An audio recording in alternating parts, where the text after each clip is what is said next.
요즘 시설관리 쪽 커뮤니티나 관리소 사람들 모이면 꼭 한 번씩 나오는 얘기가 있습니다. 야, 기계설비 유지 관리자 말인데 공동주택에서 빠질 수도 있다던데? 이 말 나오면 분위기가 바로 바뀝니다. 웃으면서 얘기하다가도 갑자기 다들 말수가 줄어요. 왜냐하면 이 말이 단순한 소문이 아니라 실제로 움직임이 보이기 때문입니다. 요즘 특히 이런 말이 따라붙습니다. 대한주택관리사협회에서 아예 국토부에 얘기 넣고 있다며? 공동주택은 적용 제외해달라고? 이게 왜 중요하냐면요. 이건 그냥 개인 의견이 아니라 공동주택 관리 현장을 대표하는 단체가 공식적으로 맡고 있다는 뜻이기 때문입니다. 주택관리사협회 쪽 입장은 단순합니다. 공동주택의 기계설비 유지 관리자 선임을 지금 기준 그대로 적용하는 건 비합리적이다. 관리비 부담만 커진다. 현장 상황이 전혀 반영되지 않았다. 그래서 국토교통부 건설산업과의 공동주택은 적용 대상에서 제외해달라. 이렇게 공식적으로 요청하고 있다는 겁니다. 이 얘기 들으면 자격증 가진 분들 입장에서는 가슴이 철렁할 수밖에 없습니다. 왜냐하면 불과 몇 년 전까지만 해도 완전히 반대 분위기였거든요. 기계설비법 나오고 나서 학원, 유튜브, 카페에서 이런 말들 쏟아졌죠. 이제 기계 자격증의 시대다. 아파트 물량이 얼마나 많은데 관리소 취업길 열렸다. 그래서 퇴직 앞둔 40대, 50대부터 현장 기사들까지 시간 쪼개고 돈 들여서 기계 자격증 따기 시작했습니다. 그런데 지금은 상황이 완전히 달라졌습니다. 이게 단순한 추측이 아니라는 걸 보여주는 게 하나 더 있습니다. 이미 똑같은 일이 두 번이나 있었기 때문입니다. 첫 번째가 정보통신설비 유지 보수관리자입니다. 원래 정부가 일정 규모 이상 공동주택에 정보통신설비 유지 보수관리자 선임, 성능 점검 의무화 이걸 넣으려고 했습니다. 그때도 이유는 똑같았어요. 안전 관리 강화를 위해서였죠. 그런데 현장에서 바로 반발이 터졌습니다. 이미 관리하고 있다. 중복 규제다. 관리비만 오른다. 아파트에 그렇게 복잡한 설비도 없다.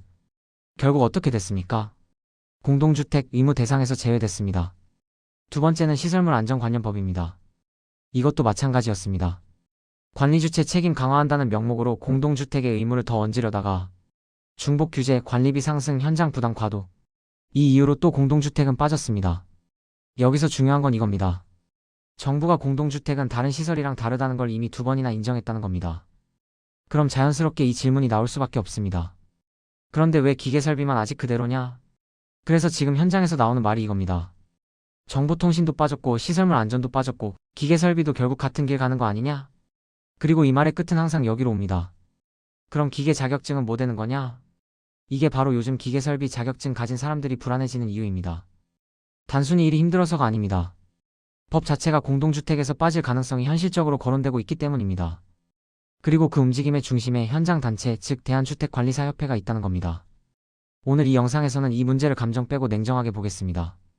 왜 공동주택이 계속 제외 대상이 되는지, 왜 정부가 결국 물러날 수밖에 없는 구조인지, 그리고 그 과정에서 기계설비 자격증은 진짜로 가치가 떨어지는 건지, 아니면 방향이 바뀌는 건지.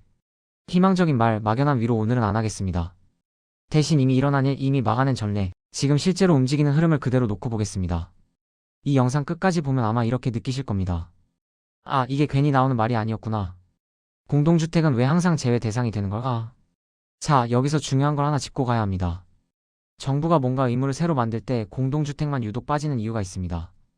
이건 우연도 아니고 특혜도 아닙니다. 공동주택은 애초에 관리 구조가 다른 시설과 다르기 때문입니다. 아파트를 한번 생각해보죠. 공동주택에는 이미 관리 주체가 있고 주택관리사가 있고 안전관리계획이 있고 정기점검 의무가 있고 장기수선계획과 충당금까지 있습니다.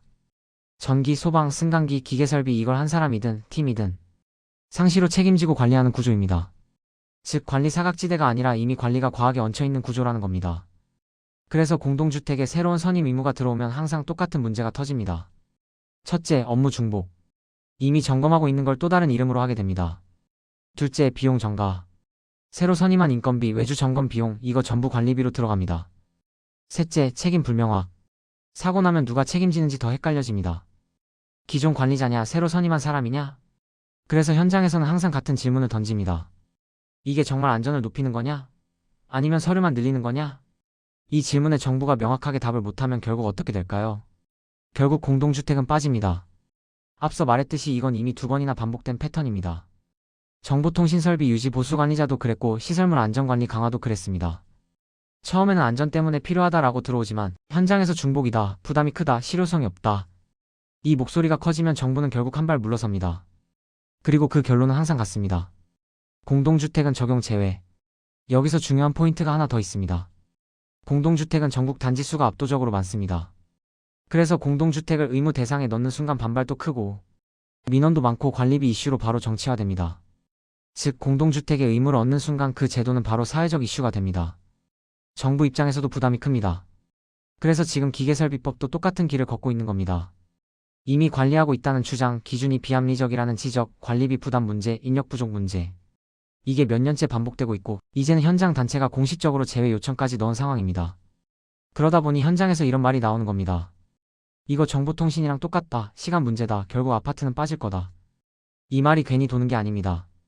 그런데 여기서 문제는 하나 더 생깁니다. 공동주택이 빠지면 그 다음은 누구냐는 겁니다. 바로 기계설비 자격증 가진 사람들입니다. 왜냐하면 지금까지 기계설비 자격증의 가장 큰 수요처가 바로 공동주택이었기 때문입니다. 이제 가장 불편한 얘기를 해봅시다.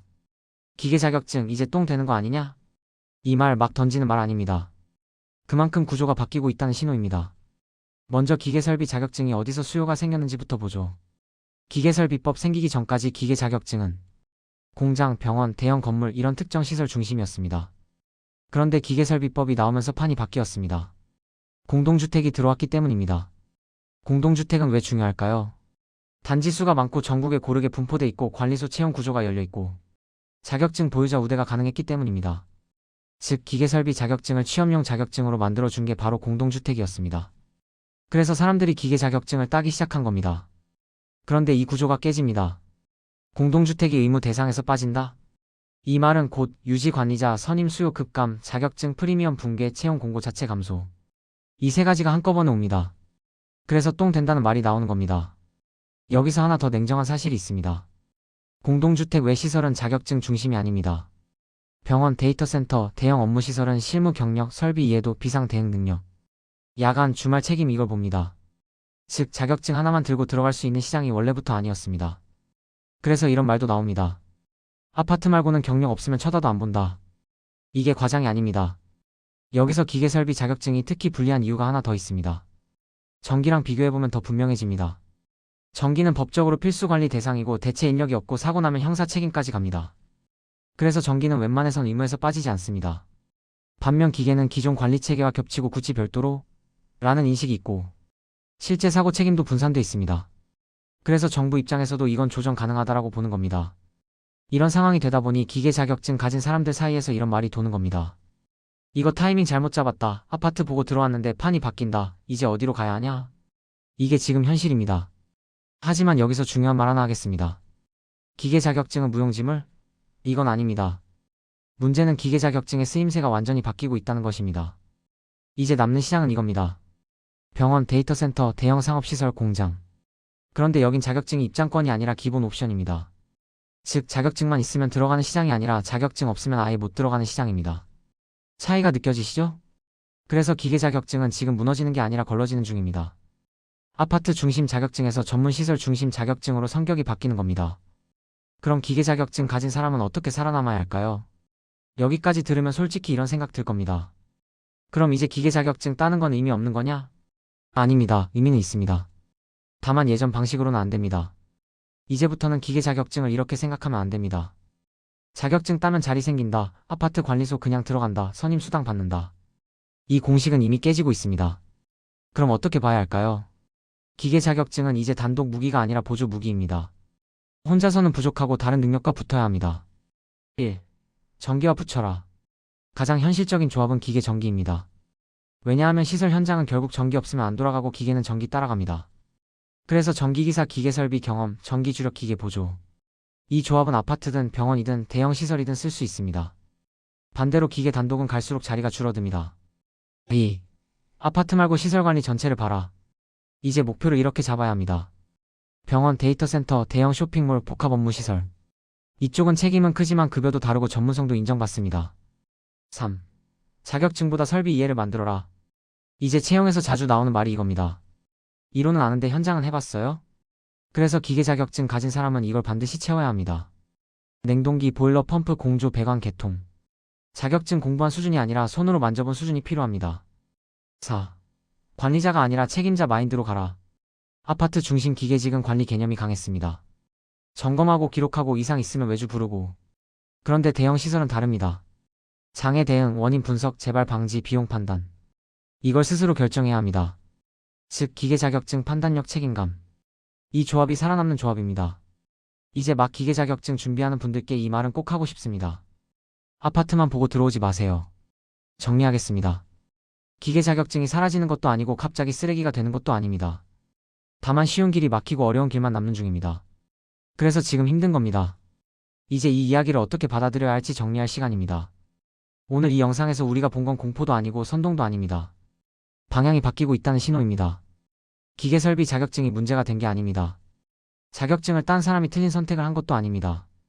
문제는 기계설비 자격증이 기대고 있던 구조, 그 중에서도 공동주택이라는 축이 흔들리고 있다는 점입니다. 공동주택은 그동안 많은 사람들에게 현실적인 선택지였습니다. 전국 어디에나 있고 채용 문턱이 비교적 낮고 자격증의 효력이 바로 보이는 곳. 그래서 수많은 사람들이 이 방향을 보고 움직였습니다. 그 판단 자체가 잘못은 아니었습니다. 그때는 맞는 판단이었으니까요. 하지만 지금은 상황이 달라졌습니다. 현장을 대표하는 쪽에서 공식적으로 이건 부담이야라고 말하고 이미 비슷한 제도들이 같은 이유로 제외된 전례도 있습니다. 이쯤 되면 이건 개인의 낙관으로 버틸 수 있는 문제가 아닙니다. 구조의 문제입니다. 그래서 지금 가장 위험한 건 자격증이 아닙니다. 가장 위험한 건 아무 판단도 하지 않는 상태입니다. 그냥 두고 보자는 태도, 설마 하면서 미루는 선택, 남들 말만 기다리는 자세. 이게 진짜 리스크입니다. 이제는 각자가 결정을 해야 합니다. 나는 여전히 공동주택을 중심으로 갈 건지 아니면 시설 쪽으로 방향을 틀 건지, 기계를 단독으로 가져갈 건지 다른 기술과 묶을 건지. 이 질문을 피하지 말아야 할 시점입니다. 중요한 건 이 판단을 혼자서 할 필요가 없다는 점입니다.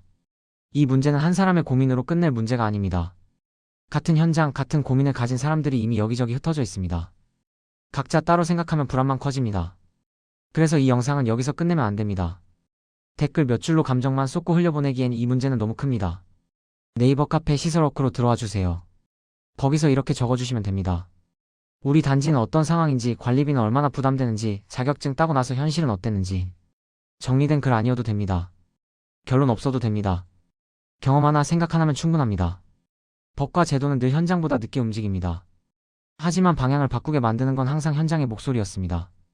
조용히 참고 버티는 사람 말고 자기 위치에서 현실을 말한 사람들이 결국 기준이 됐습니다. 지금 이 시점에 당신의 생각은 단순한 개인 의견이 아닙니다. 앞으로 이 판이 어디로 갈지에 대한 하나의 증거입니다. 시설워크 카페에서 그 증거를 남겨주세요. 이건 구경하는 문제가 아니라 참여해야 할 문제입니다. 시청해주셔서 감사합니다. 지금까지 시설워크였습니다.